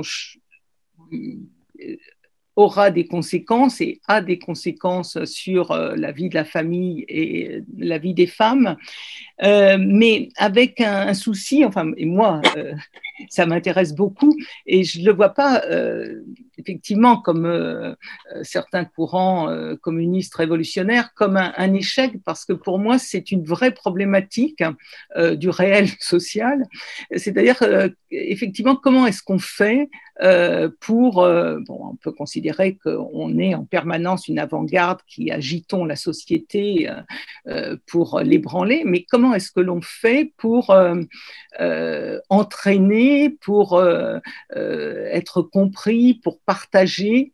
Et la préoccupation de ces associations des femmes, notamment de ces mouvements non mixtes, avec leur aspect qui peut être très conservateur et qui a été beaucoup vu comme tel, dans des sociétés dans lesquelles justement la pratique de la mixité sociale a de très nombreuses limites. Dans quelle mesure est-ce que c'est un outil de politisation efficace? Dans quelle mesure est-ce que c'est conservateur? Ou dans quelle mesure ça peut favoriser des prises de parole des femmes, des initiatives? Et je rejoins sur ce que tu disais sur la formation de ces cadres femmes venant du monde ouvrier. Enfin, on a parlé en ce moment pas mal de Martha Desrumaux ou de Jeannette Vermeersch, qui est vraiment un prototype de ces femmes formées par les structures communistes, hein, que ce soit en France ou à travers l'université léniniste. Et qui fait ce voyage extraordinaire à Moscou, enfin un changement complètement d'horizon, de paramètres de leur vie à travers cette structure du Parti communiste, et qui effectivement va former des femmes cadres qui, dans la résistance et puis surtout au lendemain de la guerre, vont fournir un certain nombre de ces élus municipaux, dans une moindre mesure des députés, et en tout cas des cadres. Alors là aussi, quel cadre et dans quelle position? Un copain très âgé me disait il n'y a pas très longtemps, dans les années 50, jamais on n'aurait mis une femme à l'orga, donc avec une hiérarchisation des tâches et à l'intérieur de l'organisation communiste, mais aussi une place importante. Alors, la question me revient sur effectivement la question de l'adhésion. Et ça, je crois que c'est très, très intéressant. Alors ce serait vraiment à étudier de très près, effectivement, avec beaucoup il me semble, mais il faudrait demander à des gens plus spécialistes de ressortir des chiffres à partir d'analyses de terrain, des très grosses différences en fonction de la sociologie du Parti communiste quant à l'adhésion des épouses. Parce qu'en fait, là, il ne s'agit pas de l'adhésion des femmes. On retrouve un autre problème qui est celui de la femme dans le couple et de la femme plus que dans la famille d'ailleurs, parce que quand on a des veuves ou des femmes filles mères, on a un autre type de problématique. Mais c'est vraiment la femme par rapport à l'homme, et avec effectivement dès qu'on sort du mouvement révolutionnaire des années 20, comme tu as dit, et ça finit très tôt, tu as raison, autour de 24, et on a très rapidement un retour, à ce positionnement de la femme qui accompagne, ce qui est quand même le rôle des femmes dans de nombreux contextes sociaux du 19e, du 20e siècle, avec là aussi des répartitions des tâches sur des militantismes dans les structures proches du Parti communiste plutôt qu'à l'intérieur du Parti communiste, avec des fonctions, donc j'ai parlé du mouvement de la paix, mais aussi tout ce qui est l'assistance qui relève d'une forme de convergence des représentations sur ce qui intéresse particulièrement les femmes, mais aussi ce qui va permettre aux femmes communistes d'être au mieux en contact avec le plus grand nombre de femmes, d'où l'intérêt pour les questions familiales, pour la scolarité, dans les années 60, mais on le voit très bien aussi à travers les études qui ont été faites sur les municipalités, avec vraiment une spécificité des femmes qui sont généralement sur des fonctions électives qui ont à voir avec la famille.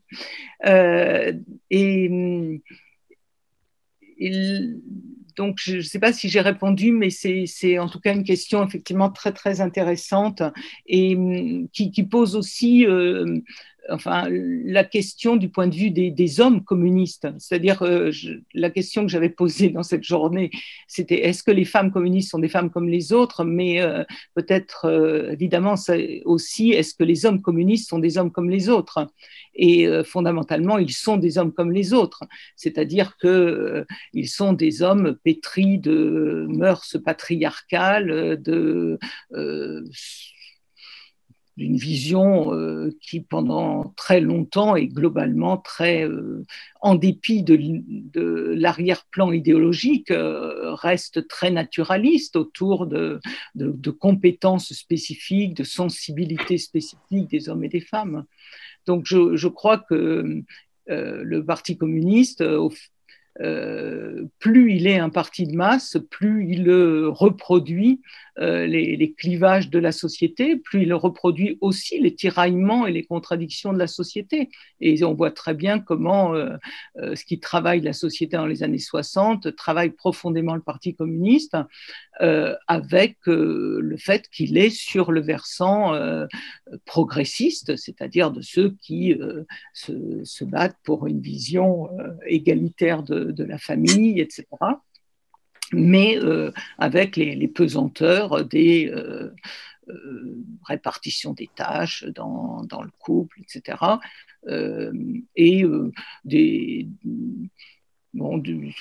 C'est des choses extrêmement anciennes, mais extrêmement profondes, hein, sur le devoir de réserve des femmes, sur la condamnation des femmes dans la vie publique, quoi, qui est toujours, dans énormément de sociétés, qui reste dans la société française pendant très longtemps. Enfin, une femme dans l'espace public, c'est une femme publique, quoi. De ce point de vue, le Parti communiste fait.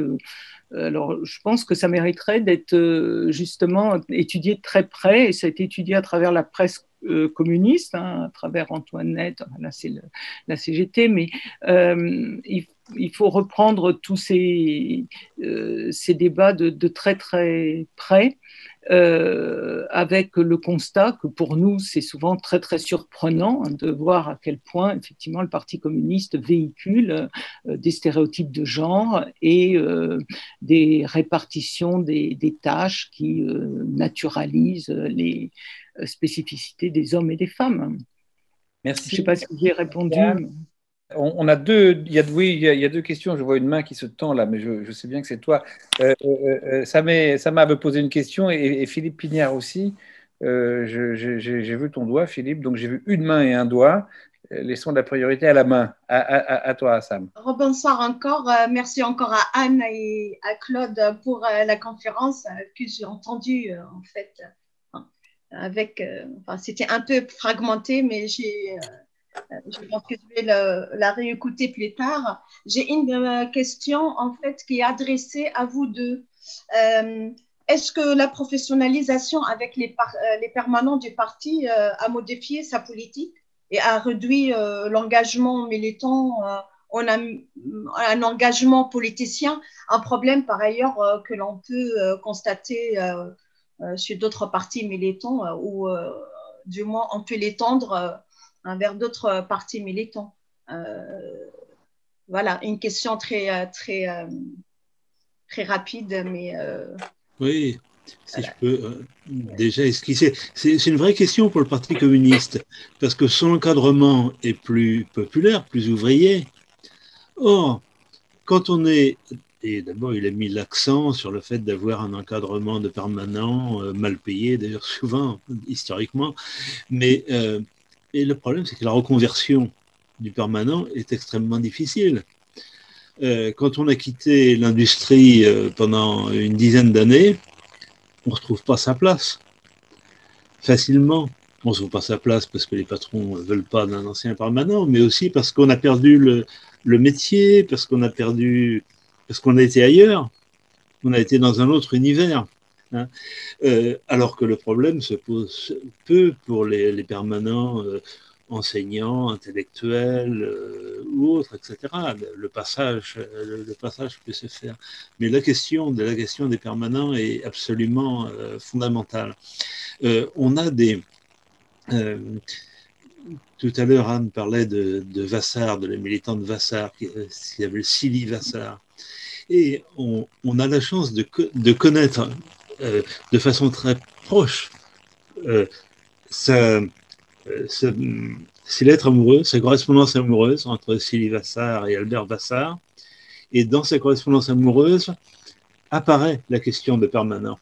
À un moment, Albert Vassar, c'est au début des années 30, dit, et il est en fait le responsable de la trésorerie du Parti communiste, il dit, je suis plus d'accord, j'en ai vraiment assez, mais qu'est-ce que je peux faire? J'étais ouvrier métallurgiste, je n'ai plus ma place dans une entreprise. Alors par contre, j'ai appris des tas de choses intellectuellement. Je suis capable d'être un très bon documentaliste ou journaliste, mais si je m'éloigne du bureau politique, je vais offrir mes services de documentaliste acquis à la bourgeoisie. C'est pas possible. Donc, je reste dans ces cadres. Il le développe au fur et à mesure des lettres. C'est un cas tout à fait étonnant, ça d'ailleurs, de posséder, parce que, alors là, l'échange entre hommes et femmes, il parle de l'amour libre, il parle de leurs problèmes de couple, parce que elle, à un moment, est en Allemagne et lui en France, donc ils sont obligés de s'expliquer beaucoup. Et là, on a tous les aspects de la vie personnelle entre hommes, femmes, tout à fait étonnant. Par rapport aux femmes, je pense que ça a été aussi un outil d'émancipation, hein, notamment par rapport à des cadres familiaux très, très contraignants.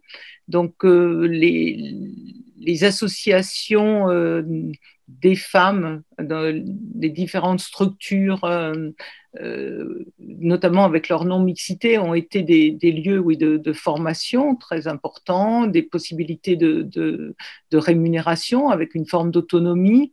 Là aussi, avec des hiérarchies dans les couples, mais peut-être ça ne rejoint pas ton histoire des permanents qui pose vraiment le problème de comment on structure la vie politique dans un parti, peut-être des problématiques un petit peu différentes.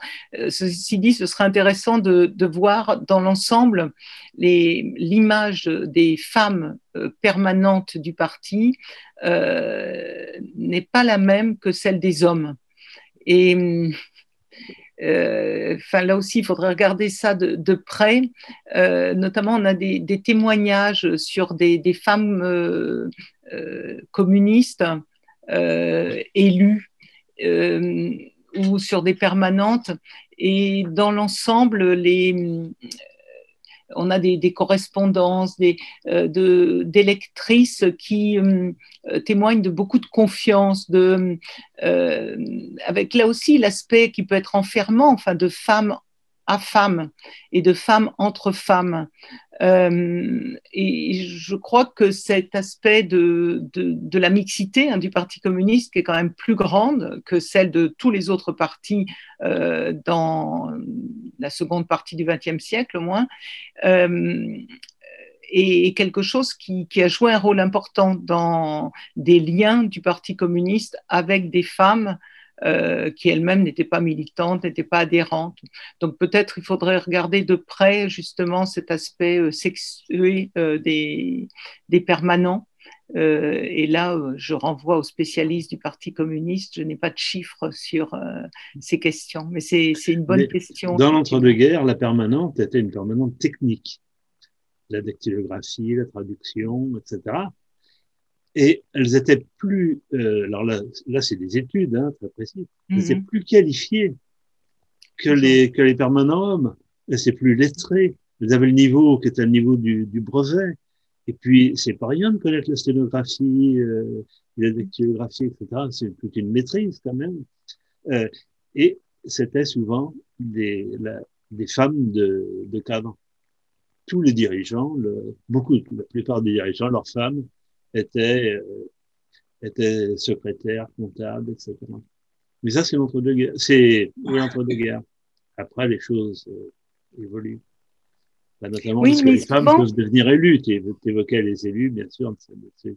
Je pense à Cécile Roll-Tanguy, par exemple. Effectivement, l'image de la femme dactylo, enfin, et de la militante à cette dactylo, avec le rôle d'ailleurs joué pendant la guerre dans la résistance, lié à ce rôle de capacité à informer, à transformer l'information aussi, etc. C'est des femmes qui rentrent dans les structures communistes avant de devenir épouses d'eux. Et après, justement, là aussi, il faut voir des itinéraires. Je pense que c'est très, très important de voir ça en termes de vie conjugale.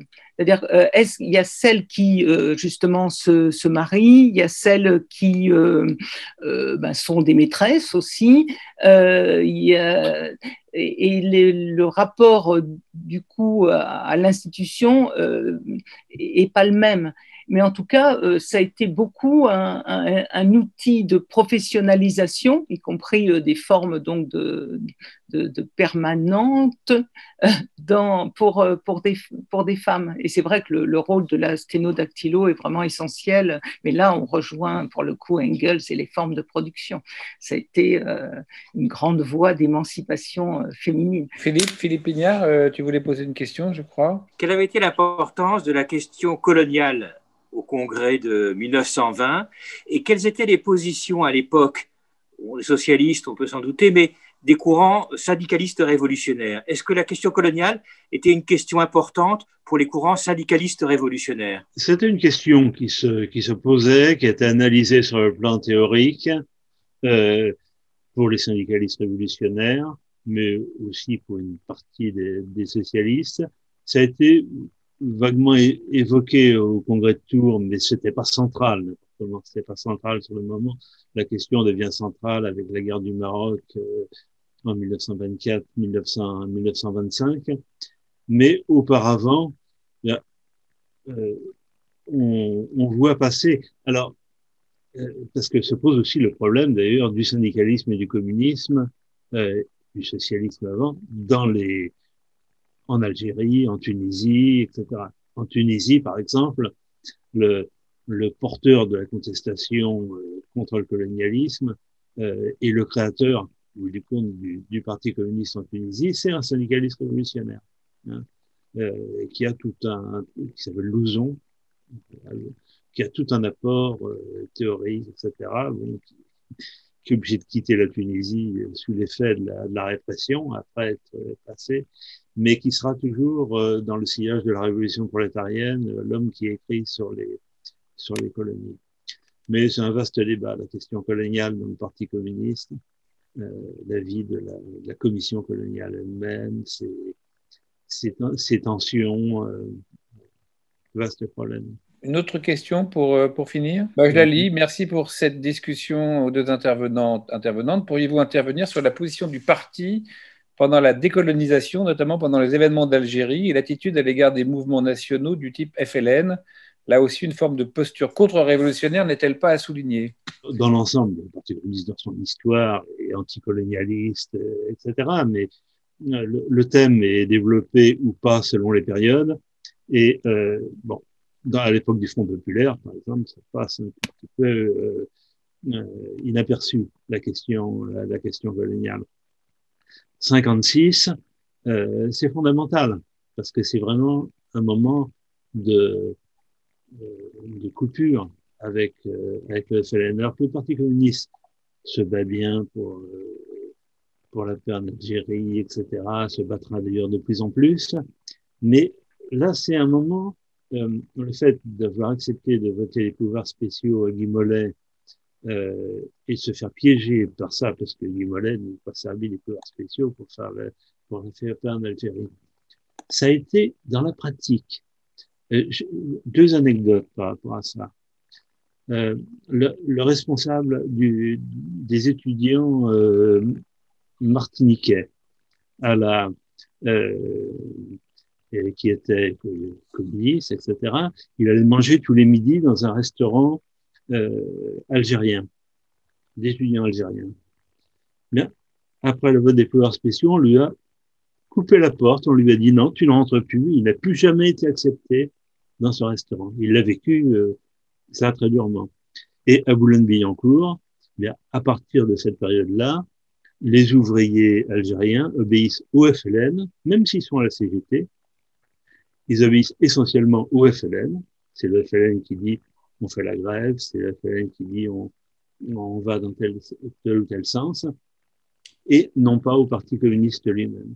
Et je crois que c'est un événement qui explique, alors qu'il y a un véritable engagement communiste, qu'en même temps, il n'y a pas justement la montée des cadres d'origine algérienne et nord-africaine, etc., dans le Parti communiste.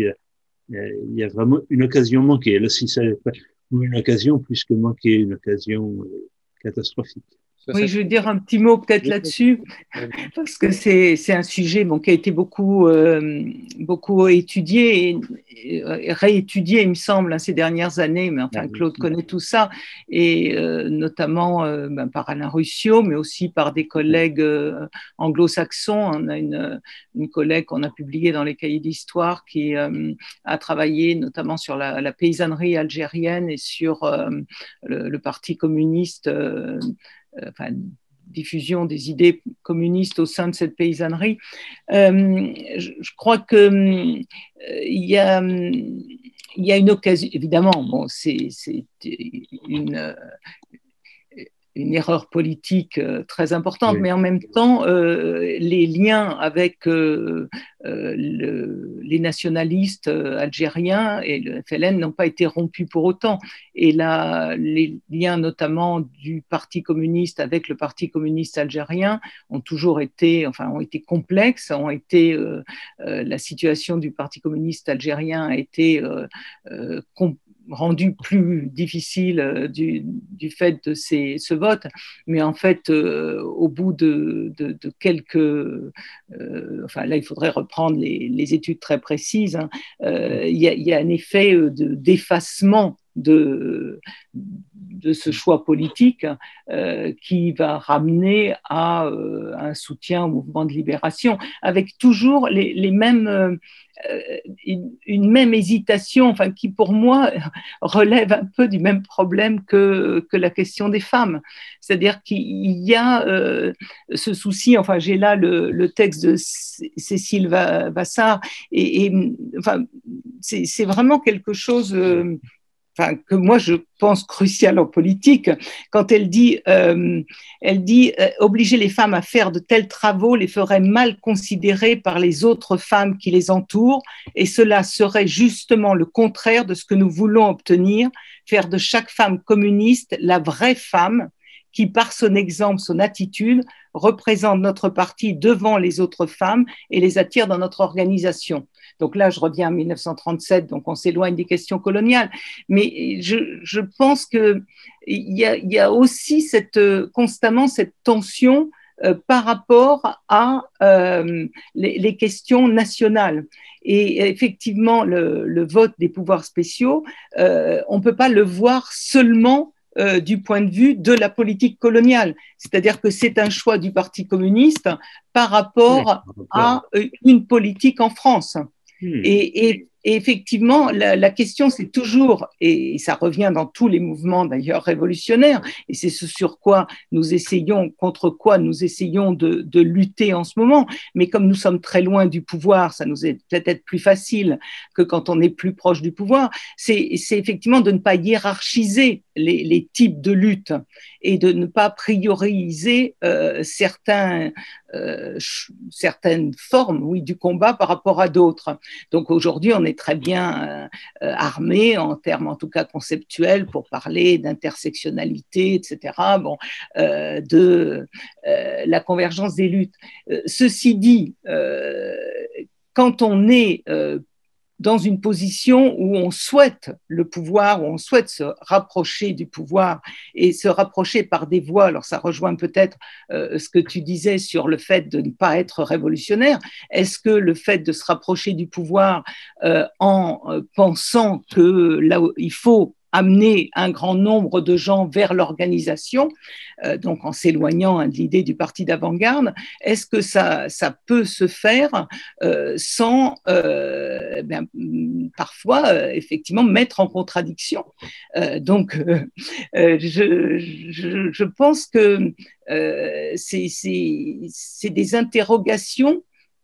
Évidemment, on peut dire que c'était très mal, très lâche, etc. Mais en même temps, que nos expériences multiples du réel social et de nos possibilités de peser sur lui à travers des choix politiques. Donc, effectivement, si on n'est pas dans une perspective de prise de pouvoir par une minorité, alors il faudrait s'entendre sur ce qu'on appelle la révolution, ça amène aussi à des choix de stratégie qui peuvent s'avérer être très contraires à certains principes et aussi d'ailleurs être très mauvais au niveau de la finalité politique. Mais je crois que là-dessus, mais ce serait l'objet d'autres débats, de savoir ce que c'est qu'être révolutionnaire. Et en ce sens, moi, pour le coup, comme spécialiste de la Révolution, je pense toujours à Robespierre et je pense que Robespierre est un très grand politique. Mais justement, il est un politique, c'est-à-dire que ce n'est pas seulement un idéologue et quelqu'un qui est révolutionnaire au sens où il renverse, mais c'est quelqu'un qui essaie de construire une révolution dans la durée et de construire un mouvement révolutionnaire appuyé sur une base sociale. Bon, il s'est planté quand même, puisqu'il a fini guillotiné assez rapidement, mais je pense que là-dessus, mais vous connaissez ces questions mieux que moi sur ce que c'est qu'être révolutionnaire, et en tout cas, je pense que les choix du Parti communiste concernant les femmes, en tout cas, il faut les comprendre dans cette perspective. Voilà, d'un mouvement qui n'est plus un mouvement d'avant-garde. Alors on peut dire, et pour moi ça n'est pas contre-révolutionnaire, mais qui ne se définit pas comme un mouvement effectivement, d'une minorité à l'avant-garde. Merci, merci. On devrait finir, mais je ne peux pas m'empêcher de poser une question à Claude. Souvent, quand on aborde ces questions, on fait bilan et perspective. Alors, le bilan, vous avez dit des choses assez éclairantes, mais est-ce que tu penses réellement que le Parti communiste français a un avenir ? Comment tu penserais cette question est-ce qu'il y a une perspective pour le PC français Là, je dirais un petit peu, en prenant une autre image de l'histoire, je parlerai du Parti radical. Le Parti radical, c'est un très grand parti au XIXe siècle, au début du XXe. Il y a un moment où il n'existe plus comme parti, mais il est fondamental dans la vie politique. Encore aujourd'hui, citer ou pas les références à la laïcité, à l'école publique, il y a toute une série d'aspects du radicalisme. Je crois que le communisme, il existera comme ça. Il est difficile maintenant qu'il existe comme parti, comme petit parti, ou alors il risque de devenir une secte, ce qui n'est pas souhaitable. Sous la forme de secte, on peut durer très très longtemps. Par contre, un petit peu comme le Parti communiste italien, parce que par exemple, en Italie, le débat sur le 100e anniversaire est beaucoup plus vif, beaucoup plus fort qu'en France. Les médias s'en emparent, les journaux discutent, etc. Et là, pourquoi ? Parce que en France, c'est un petit peu limité par le fait que le Parti communiste existe, donc lui-même parle de son histoire et référence à ta question. qui ne s'oppose plus en Italie, puisque moi, il y a à la fois le Parti démocrate et deux petits partis communistes, mais pour autant, il est fondamental dans la vie politique italienne, parce que beaucoup d'idées, de personnalités, de façon de faire la politique viennent de cette grande force qu'a été le Parti communiste italien. Alors, en tant que parti, je doute, c'est pas, il est maintenant dans les proportions qui sont celles du PSU dans les années 60, hein. Mais pour autant, son enracinement dans la société est fondamental. Parce que là, combien de gens viennent d'une famille communiste? Combien de gens ont été formés par des militants communistes? ont milité dans les syndicats, dans les associations. Donc, il y a tout ce débat qui sera moins fort qu'en Italie, hein, mais aussi parce que les Italiens aiment la spéculation intellectuelle, politique, philosophique, etc. Et c'est peut-être pour ça que les journaux s'emparent des grands débats sur le communisme. Mais ceci dit, je suis historien, je ne suis pas Madame Soleil. Oui, je crois qu'on ne se pose pas tellement ce type de problème. Après, oui, je pense que c'est globalement une crise actuellement très grave, très profonde du communisme entendu au sens très, très large. Avec des résurgences peut-être d'un certain marxisme. Bon, en histoire, on peut dire qu'il y a, surtout aux États-Unis d'ailleurs, un retour de lecture, notamment d'histoire économique et sociale, hein, qui ont été très, très délaissées dans l'historiographie en France. Donc, on peut penser que notre société va quand même finir par nous amener à penser globalement les systèmes de production et les conséquences de ces systèmes de production. Je crois que le libéralisme, on en voit assez bien les dimensions assez catastrophiques. Après, je ne sais pas si une structure de parti, ça se renaît, je crois que ça se transforme. Alors, tu parlais du parti radical de gauche, c'est pas un exemple très enthousiasmant, parce qu'effectivement, c'est un parti qui s'est amenuisé petit à petit et qui a continué à peser, notamment, alors tu dis par les valeurs, aussi par les alliances électorales, on pourrait dire.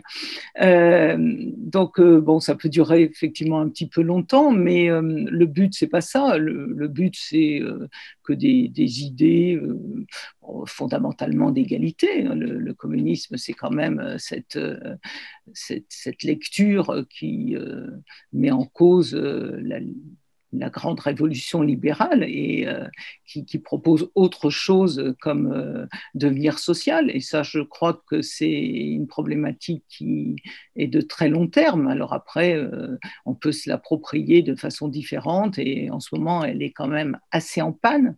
Mais il faut souhaiter que ça se... Je pense que l'idée communiste, c'est une idée qui traverse peut-être toutes les sociétés sous des formes différentes. Hein. L'idée du partage, de l'égalité, ça existe dans les sociétés chrétiennes bien avant Marx, et enfin dans toutes les sociétés. Hein, il y a des courants qui s'interrogent sur le fait que des êtres humains vivent dans des conditions aussi épouvantables de misère alors qu'il y a de la richesse. Pour moi, c'est beaucoup ça. Le communisme, après, je crois que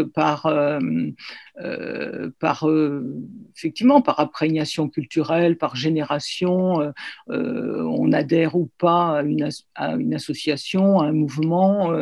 Moi, je continue à penser qu'un parti politique, c'est un bon lieu pour agir, ne serait-ce que parce que socialement, c'est relativement décloisonné, etc.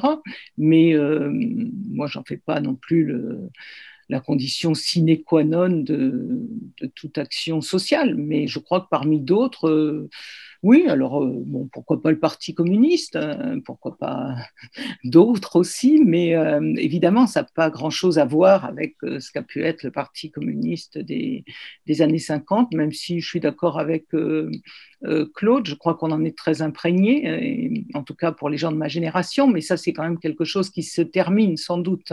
C'est-à-dire qu'il y a des effets de vague, et même si on n'a pas eu des parents communistes, on a été quand même élevé par des enseignants qui beaucoup étaient communistes dans les années 70, par des programmes d'histoire qui flattaient les révolutions, ce qui n'est absolument pas le cas aujourd'hui. Donc là, il y a quand même des matrices, notamment à travers l'enseignement, qui sont très, très transformées. Et je le crains aux dépens du partage plus ou moins conscient de ces idées. Mais on verra la suite et on fera tout pour que ces idées soient très présentes. Mais écoute, si je résume ton intervention, tu parles d'une crainte et d'un souhait, donc ça me paraît bien pour conclure, en tout cas cette soirée, plutôt aller du côté du souhait que du côté de la crainte. Merci à tous les deux, merci à Claude, merci, merci à Anne. Samé nous fait un petit signe de la main, merci à toi aussi. Et puis, on se retrouve le 17 février avec Bernard Landau, qui fera une présentation sur l'urbanisation. Merci à tous les deux, merci à tous et à bientôt. Au revoir.